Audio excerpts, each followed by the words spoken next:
Freedom is never more than one generation away from extinction. You and I have a rendezvous with destiny.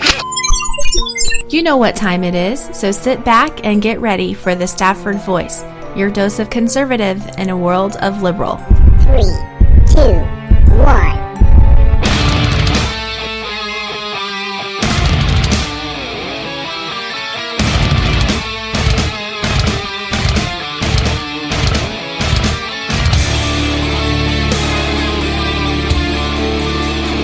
Hey, good evening, and I hope you are having a good one, and I hope that if you've got this winter storm barreling down on your front doorsteps, I hope that you are staying safe. If you're on the East Coast, it looks like it could get pretty nasty depending on where you are. So please stay safe wherever you're at. Hey, I'm your host, Daniel Stafford, and yes, you are tuned in and listening to the Stafford Voice, where we are conservative in a world of liberal. Tonight, we're talking about the Oscar for Best Supporting Endorsement goes to... well, you'll just have to tune in here in just a few minutes about that. And I want to remind you that there are so many different ways to listen, so wherever you're at, set this channel as a favorite, whatever you have to do so you don't get left behind.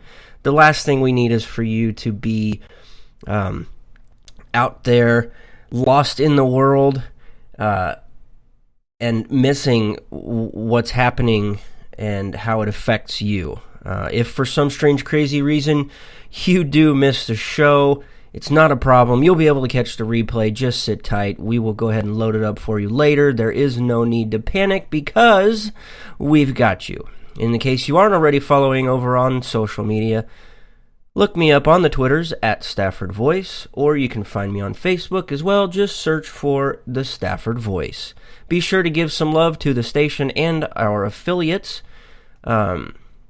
Speaking of which, I'll give you two different ways you can join a couple of like-minded individuals out there. We're trying to get some people in the chat room right now, so we'll give you two different ways. We've got k98talk.com/chat-room, or you can go over to thestaffordvoice.com/listen-live. You'll be able to stay up to date with some of the things that we talk about here on the show at thestaffordvoice.com as well. So let's just go ahead and dive right into this. I stumbled upon something today that really stood out to me, and yes, it was a quote. So I want to read this to you. It was from a letter to James Warren in 1780, where Samuel Adams said, quote, "If ever the time should come when vain and inspiring men shall possess the highest seats in government, our country will stand in need of its experienced patriots to prevent its ruin. There may be more danger of this than some, even of our well-disposed citizens, may imagine. If the people should grant their suffrages to men only because they conceive them to have been friends to the country, without regard to the necessary qualifications for the places they are to fill, the administration of government will become a mere farce, and our public affairs will never be put on the footing of solid security. We should inquire into the tempers of men in order to form a judgment in what manner the public trusts to be reposed in them will be executed." I really liked that quote, and let me explain why. It's extremely important to know anything and everything about the people that are placed before us to eventually become President of the United States. We need to know. It's our duty to know who we put in that office. And it doesn't matter what level of elected office. It doesn't matter if it's the guy that's in charge of your homeowners association or President of the United States. We need to know who's representing us.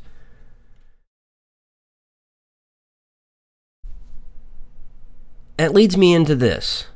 Endorsing a candidate. Look, we need to know who the candidate is. We really could care less who in the hell is endorsing a candidate. I mean, does this mean that it's more than a sports athlete endorsing a shoe or something else? What's the difference? That athlete out there is getting paid to say that Nike is the greatest shoe of all time and it'll make you jump higher than any other shoe in the world. Same thing with football players. Baseball players do the same thing. Even in golf, they have a sponsor for their white balls.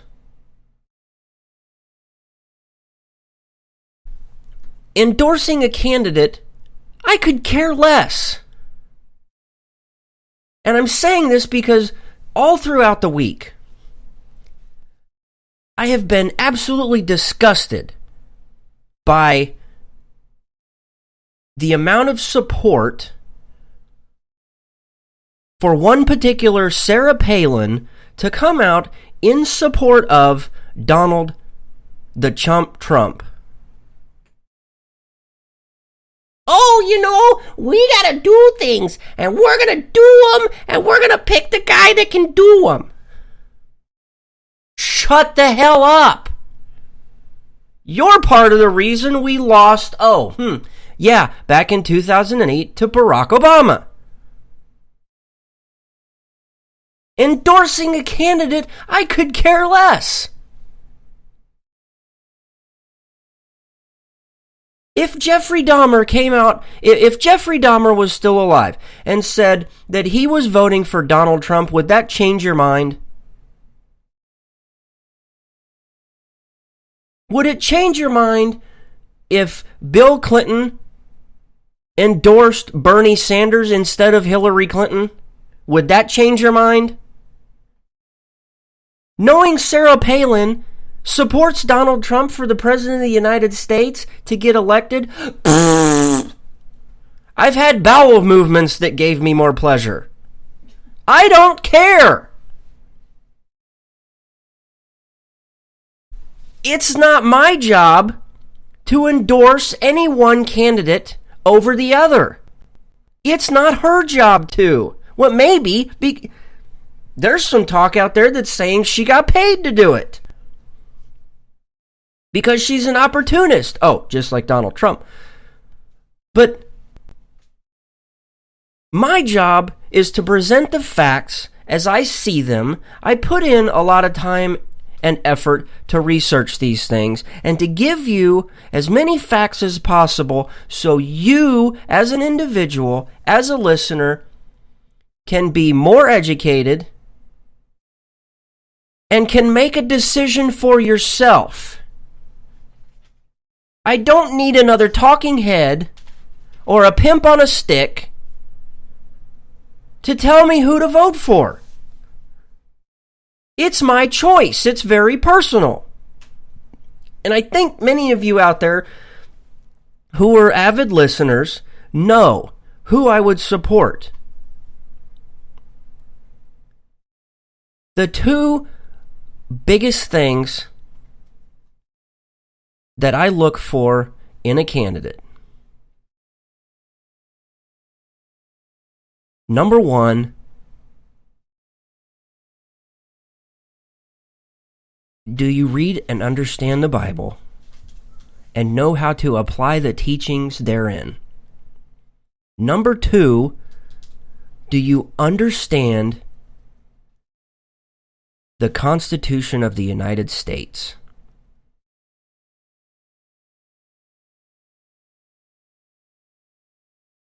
Those two things can say a lot about a person. If you can properly execute the teachings in both of those items, the Bible and the Constitution, you're worth looking at. I don't need someone getting out there who for the second or third time has cracked open their Bible and doesn't know how the hell to say 2 Corinthians. It's not 2 Corinthians, you idiot. If you don't even know how to read the Bible, leave it at home. You look like an idiot.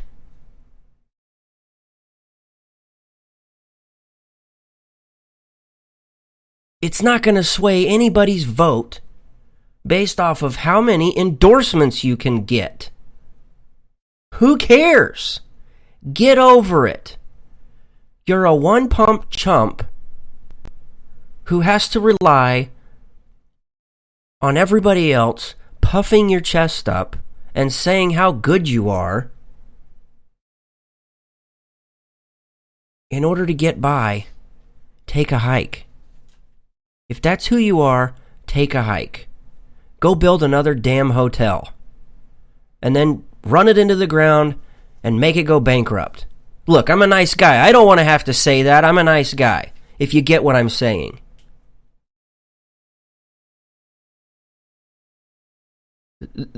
The Oscar for Best Supporting Endorsement goes to absolutely nobody. Absolutely nobody. Because in the end, who the flip cares? Nobody. When you step into that voting booth, are you going to think, oh man, you know what? It really would be nice to know who the cashier at Wendy's is supporting. I really hope that that he or she is supporting this particular candidate because, man, I really like him, but, oh, I gotta know.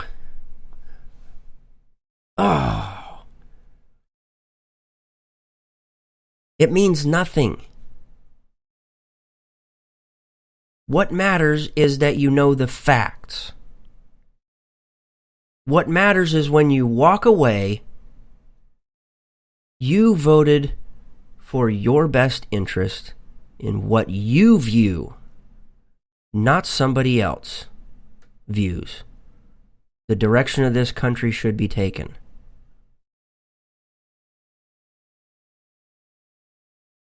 I referred to an Oscar because it leads me into the next topic.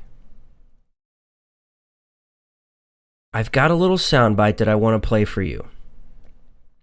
It is a little longer than I would like, but I think you really need to hear the whole thing.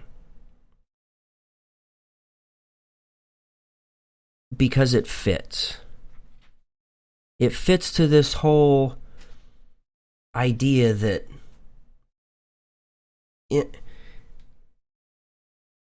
here's the thing. No one person is better than the next.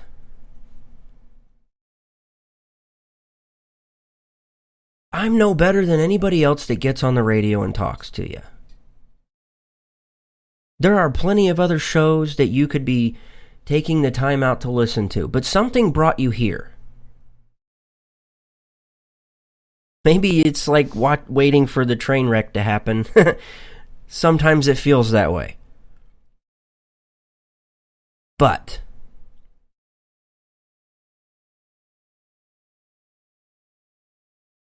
if you can't set aside differences and you have to throw them at people, the direction of the country should probably be the first thing we worry about. Because you look at the Republican Party, it's split. Multiple different ways. You look at the Democrat Party, it's split. You look at this country, it's split. Women are pissed off at men because men can spread their legs while they're sitting on the subway. Blacks are pissed off at whites because, well, whites win Oscars and black people don't. More on that here in just a second. Mexicans are ticked off because they have to work. There's too many jobs that they'll do that nobody else will do. And they can't get ahead in life. Bull, whatever.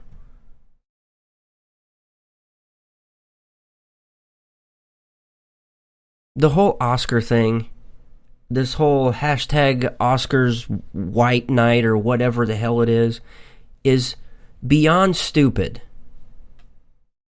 We could actually highlight so many ridiculous tweets and statements from people on our Who Said That towards the end of the show that we could fill an entire show with stupid people saying stupid things.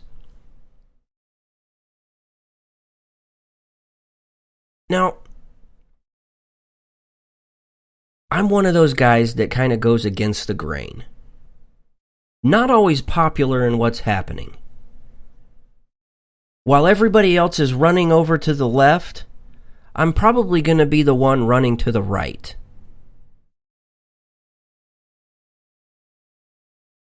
Here's somebody that has been thrown under the bus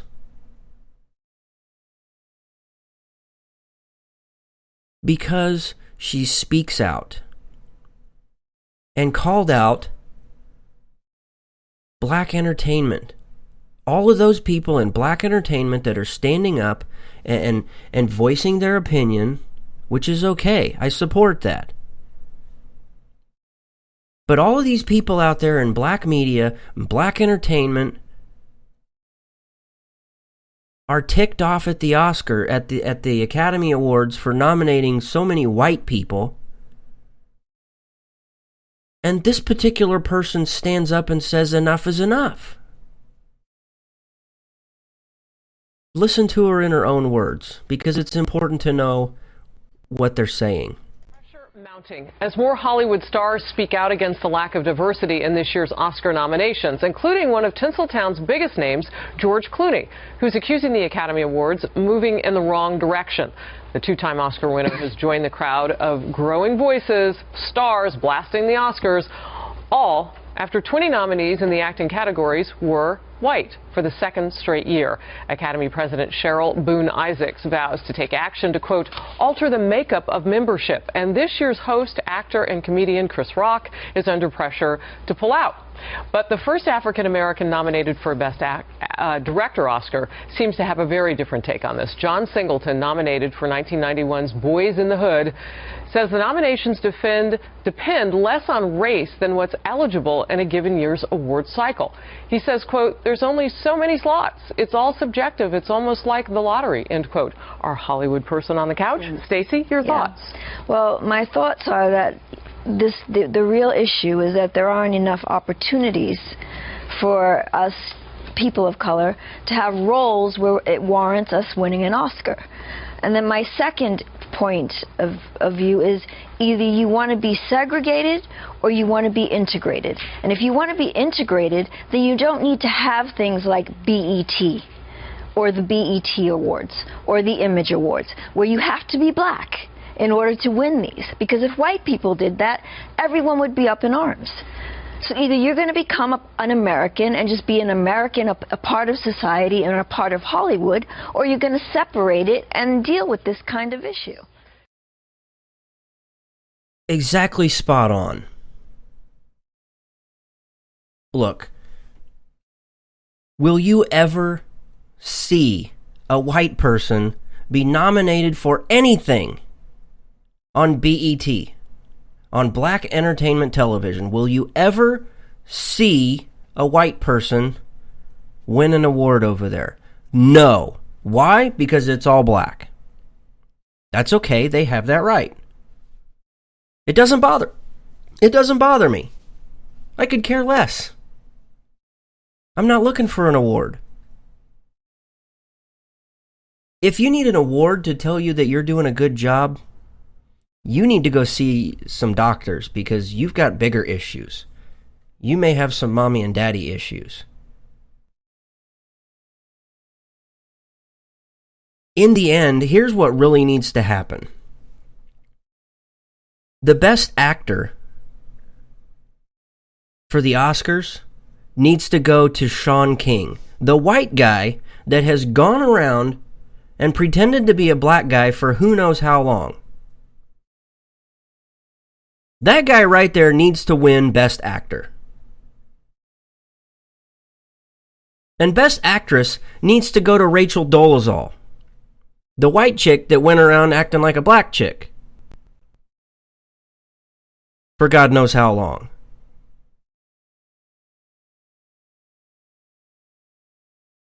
We've got serious problems, ladies and gentlemen. The last thing we need to worry about is how many black people or brown people or yellow people or white people are nominated for a damn award.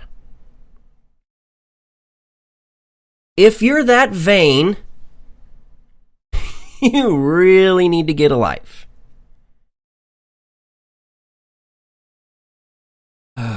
And speaking to the point that you get so many, right now there are so many people out there in Hollywood who are ticked off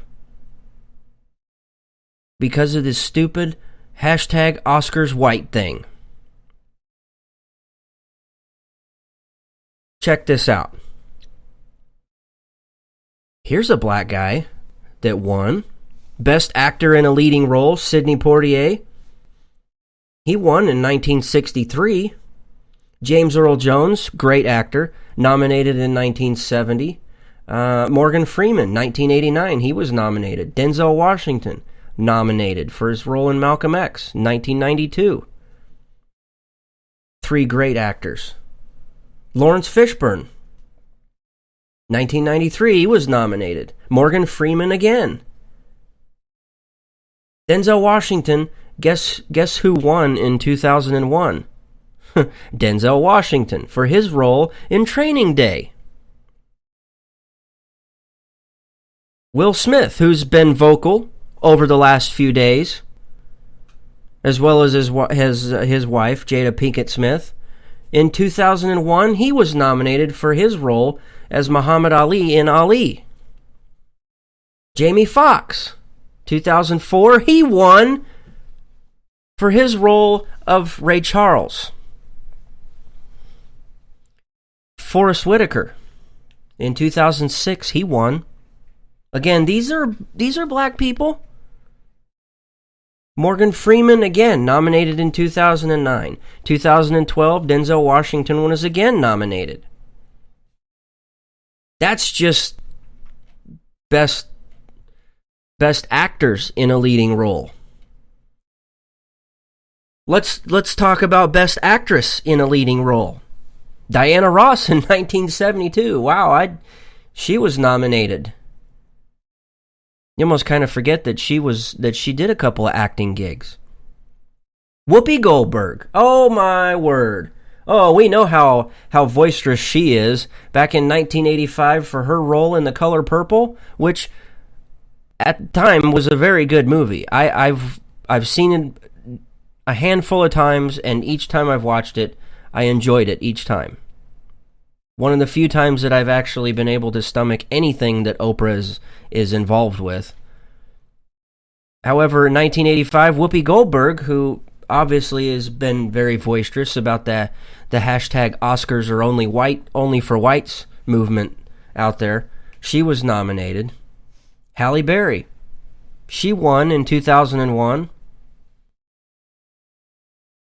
Viola Davis in The Help, excellent movie.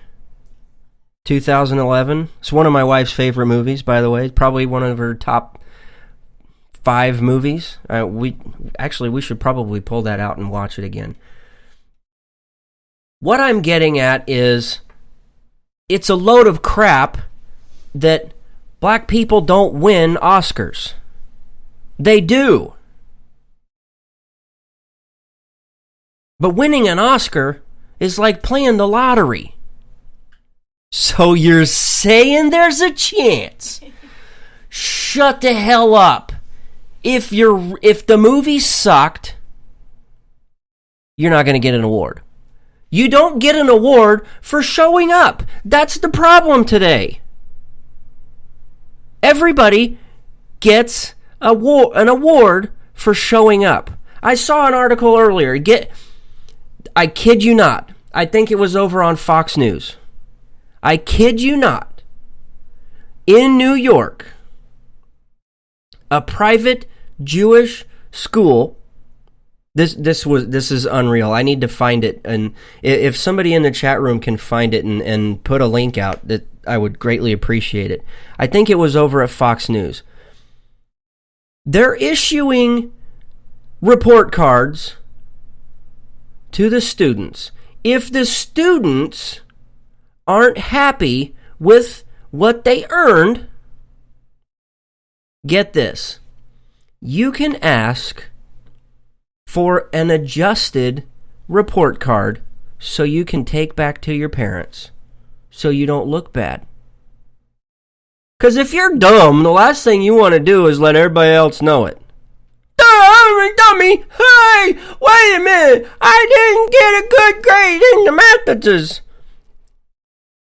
My grades in math aren't that good, so can you make it higher?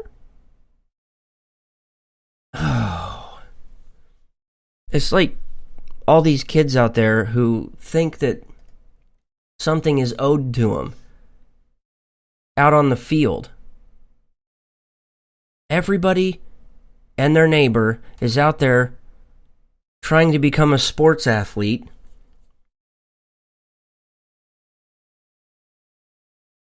And while they're doing so, from the youngest age that they can get out on a field, they are awarded a trophy for absolutely nothing. For basically just showing up.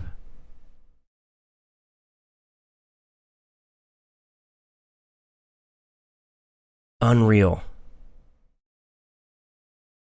Same thing apparently goes in Hollywood.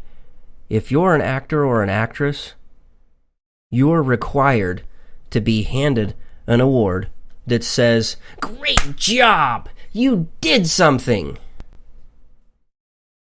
Oh, absolutely disgusting. Just ridiculously dumb. Do you know what?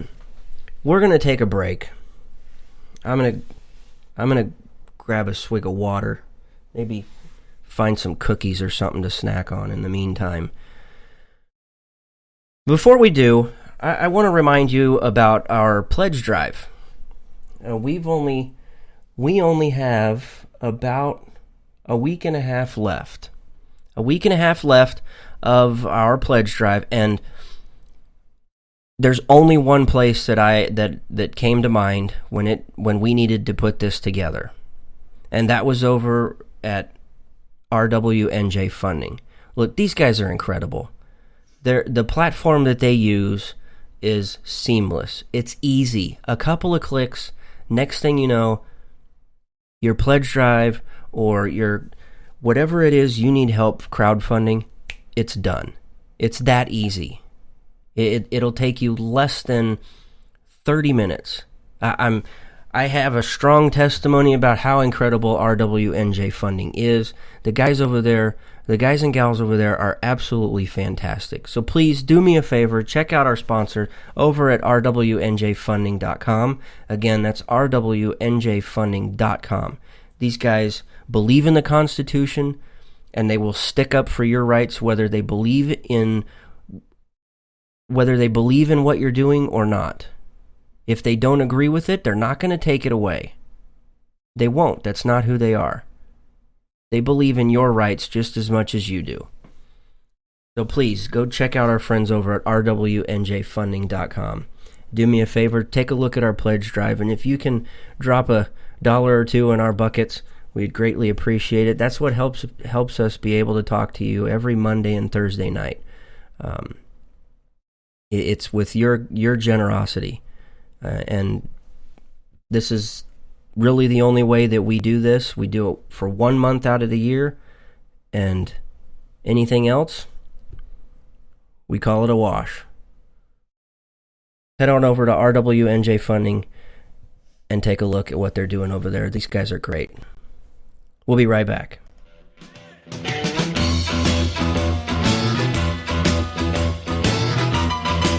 Red Nation Rising brings you Town Hall Radio. From a single tweet to 3 million a month, our community is a force to be reckoned with on social media. So don't miss our show, Thursdays, 8 p.m. Eastern on K98 Talk. Our chat room is our co-host, and you ask the question. Join us and be heard. So get ready to sound off on Red Nation Rising Radio. No one else is going to do it for you. There's a wild, wild whisper blowing in the wind, calling out my name. I'm not the type of guy that jumps into anything without first doing my research. And when I was looking for a holster, I'll admit I was having one heck of a time. You know what I'm talking about here. You find one you like, you try it on, it would be clunky. Another one fits good, but costs way too much. So you try on one last holster, it was slim, lightweight, priced right, but lo and behold, you slide your pistol in, and it falls right out. So what do? You've tried all these mass market holsters. Well, go custom. I know what you're thinking. I thought it too. Too pricey. Wrong. My guy over at Rebel Road Tactical will not only put together the perfect fitting, hand-molded, hand-assembled, custom Kydex holster, but you'll get it at an affordable price. Don't wait. Contact Rebel Road Tactical today at 682-217-4579. Again, that's 682-217-4579. Place your order. It's the dramatic reinvention of talk radio. Here come the Spy Dolphins. The only thing that can cure racism is Robert E. Lee's penis. Who named this cat Limberbutt McCubbin? A Trump-Biden debate. Plugs versus rugs. Real serious nonsense. The show's so bad, you'll laugh at us. The worst podcast. We obviously hold that title. Mondays, 9 p.m. Eastern on K98 Talk. Conservative in a world of liberal. The Stafford Voice. All right, ladies and gentlemen, we are back. I am your host, Daniel Stafford, and you are tuned into the Stafford Voice. Now, before we get started here with On This Day in History, I want to give a special shout-out to a group of soldiers that are coming back home from the sandbox.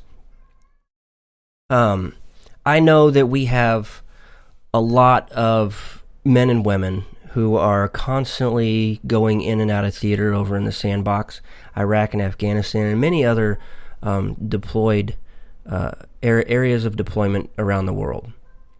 But I want to give a special welcome home to a guy by the name of Staff Sergeant Justin. I'm not going to throw out last names. I'll keep it slightly anonymous. But welcome home, Staff Sergeant. Appreciate your service. Your parents, I know, are extremely proud of you and super, super grateful that you are home and coming home safely. Thank you for your service. It's honorable for what you're doing. I don't care what liberals say or try and attack you for anything. You're awesome, and so's the rest of your squad, your team, your platoon, everybody else you serve with. Thank you. Okay. On this day in history, now this one's really cool because, and for good reason, I like guns. When my wife and I, we took a trip about 10 or 11, no, it was about 10 years ago. I think it was about 10 years ago. We went to Nauvoo, Illinois. And we toured a couple of little shops up there. And if you're not really familiar with Nauvoo, it was a Mormon settlement, and there's a Mormon temple there, and of course I am Mormon. So that was the reason why we went there. We went to visit the temple. And when we were there, one of the places we stopped off at was a little tiny museum. And it had to do with guns. So obviously, a gun museum, The two, they go hand in hand. So we went through, and actually it was really cool because I learned a couple of things, and when I saw this pop up on this day in history, I got really excited. So let me share with you a little bit about the guy behind the little tiny museum that we went through. It was really cool. It'd be really cool for all of you guys to be able to go and take a look. There was a lot of history involved in that area, and spectacular. Anyway, so the history of the American West cannot be talked about without bringing up guns. We all know that. And of those, just to name a few, Winchester, Colt, Remington, Savage, they were all based on the design of a young guy named John Moses Browning. This guy was born in Ogden, Utah on January 21st, 1855, to an already talented gunsmith. And he would soon start experimenting with guns, with his own gun designs. When he was just 24 years old, he earned his first patent for a rifle that Winchester manufactured, and it became their single-shot model 1885. They were so impressed that they asked Browning if he could design a lever-action repeating shotgun. Even though he could and did, he was convinced that a pump-action mechanism would work much better.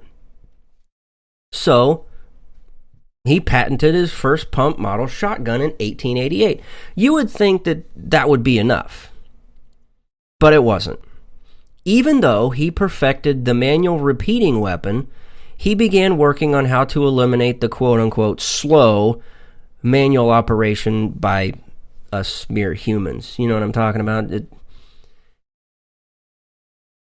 If you're a gun enthusiast, you want to be able to hit that trigger and it be there, on target, on point every time. Well, you don't want to take time. Anyway, loading at the time was ridiculous. Anyway, while at a local shooting competition, he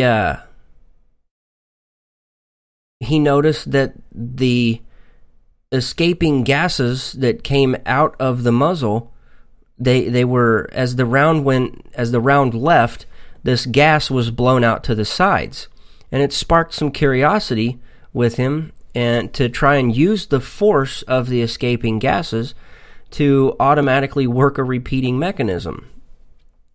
3 years after he began experimenting with this idea in 1889, he would receive a patent for the first, and it was slightly crude, but still, fully automatic weapon that captured the gases at the muzzle, used them to power a mechanism that automatically reloaded the next bullet.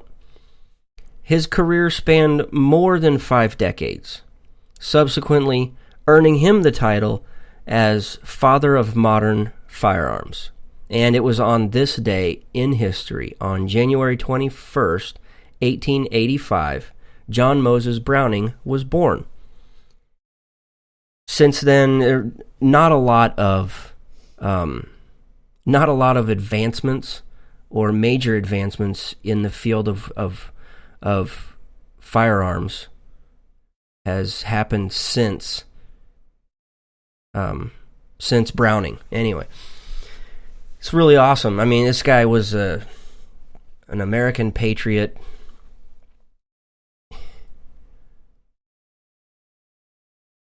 And about the museum, it was really cool to see the rifle, how they would, at the time, how they would make the barrels, how they would forge the barrels, and then how they would go in and cut the rifling into the barrels. All that stuff was fascinating. It's there on display. They kind of show you and work you through the process of how they were building the guns.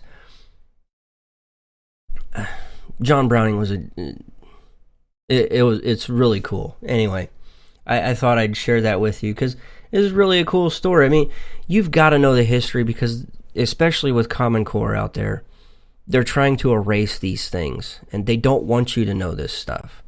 They only want you to know how bad white people are because they're suppressing black people, and they can't do the same things that white people can, which we all know is a farce. Anyway, you know what? When we come back from this next break, we're going to go through another silly edition of Who Said That? But we're going to do it on the other side of the break because I want to save enough time because it's funny. So we'll do our segment of Who Said That when we come back from a break. This is Daniel Stafford, host of the Stafford Voice. We'll be right back. K98 Talk is expanding its lineup for 2015. This means we are expanding our advertising base. Whether you're a startup trying to push through to the next level, or an established business trying to supplement your advertising budget, web-based advertising is a solid investment.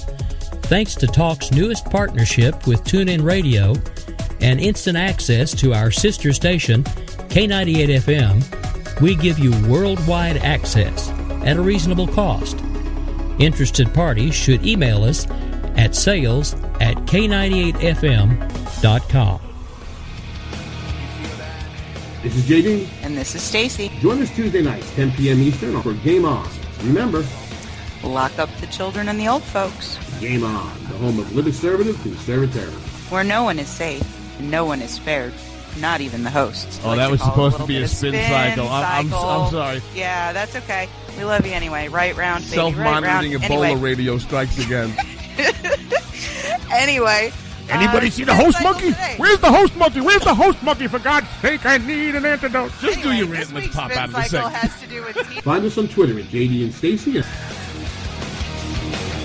You're listening to K98Talk.com. Whether you're an employee or business owner, when it comes to the correct course of legal action, it's the first step that is important. And make that first step with attorney Ted Hong.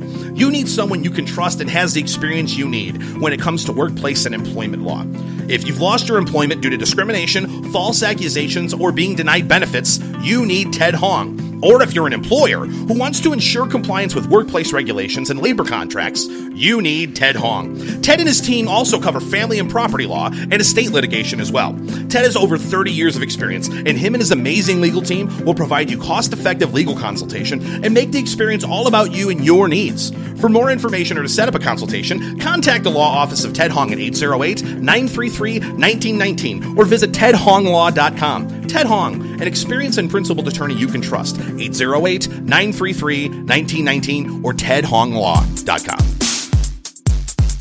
Conservative in a world of liberal. The Stafford Voice. All right, we're back. That was the last break of the evening. Okay, look, I can't tell you how fun it is to be in the chat room sometimes and see what you guys talk about. If you're out there listening and you have never joined our chat room, I'm going to remind you again, 2 different ways to check it out. K98talk.com/chat-room or thestaffordvoice.com/listen-live. One word, listen live. There's some good conversation that goes along over there. And you'll also meet some incredible people. Okay. Who said that? Is it really that time tonight?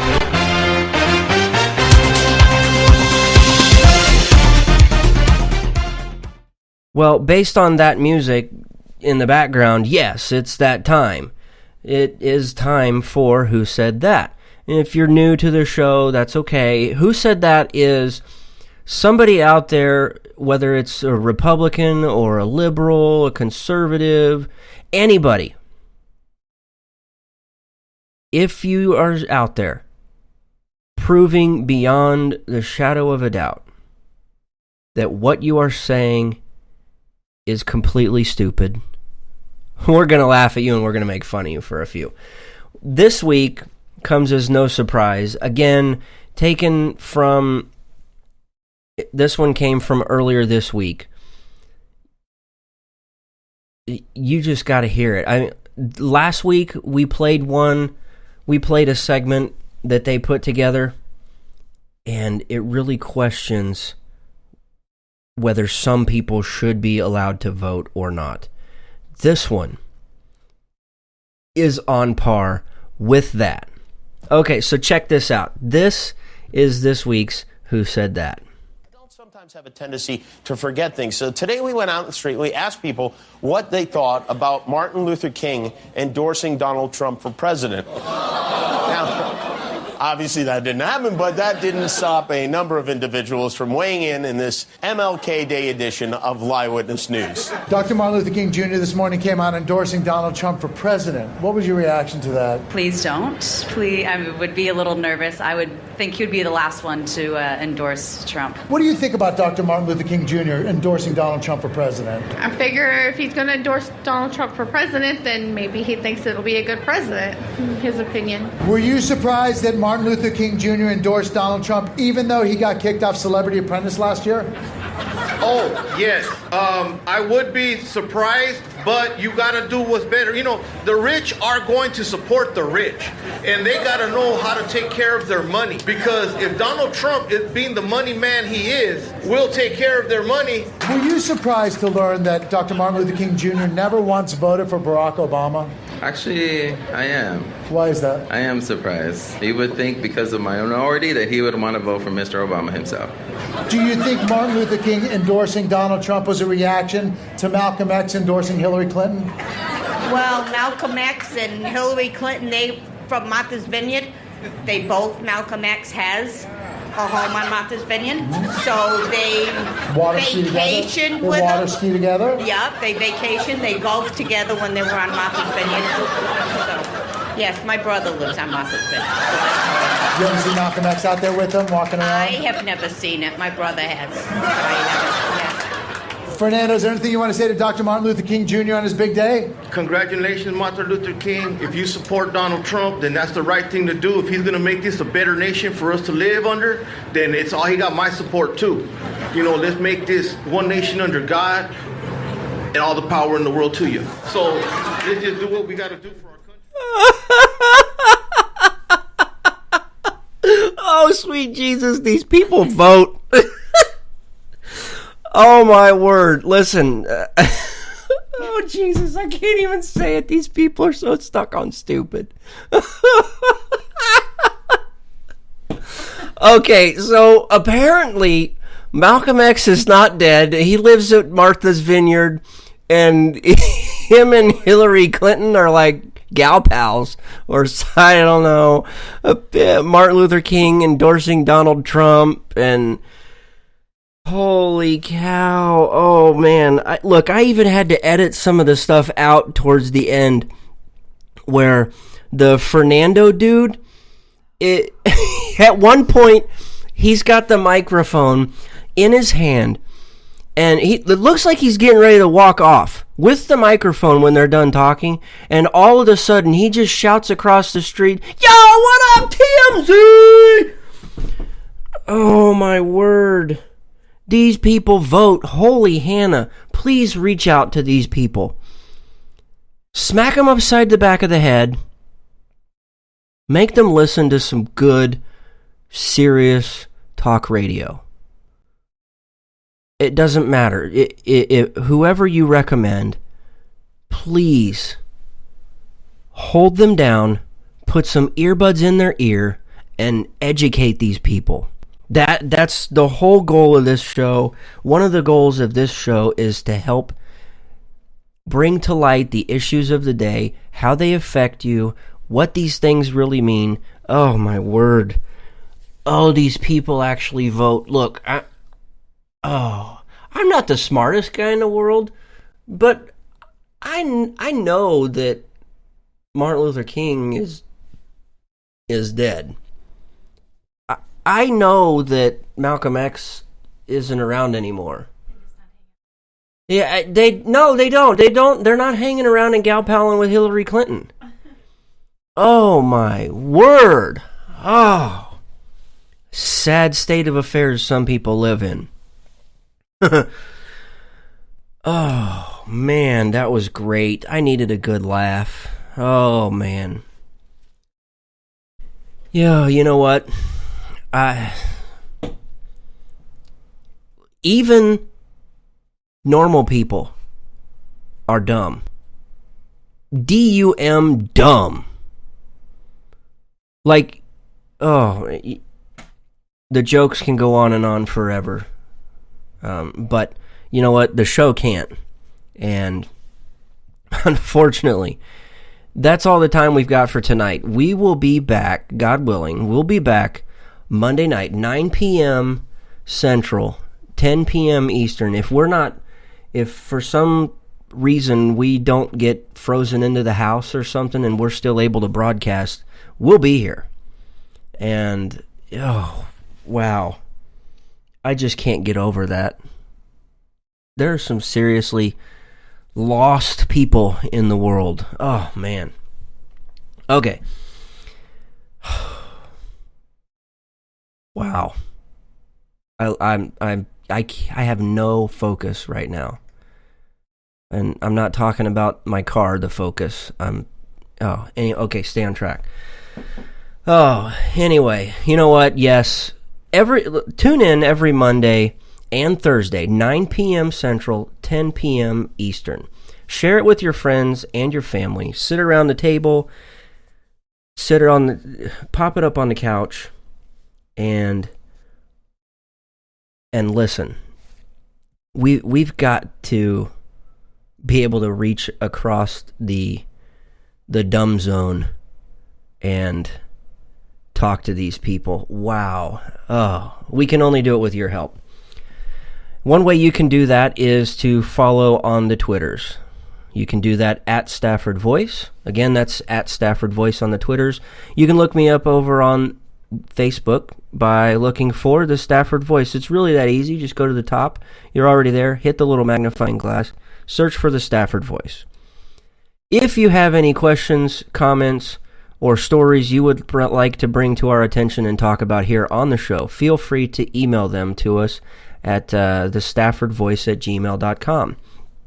Again, that's thestaffordvoice@gmail.com. Thank you so much for your time tonight. And until next time, thanks and God bless.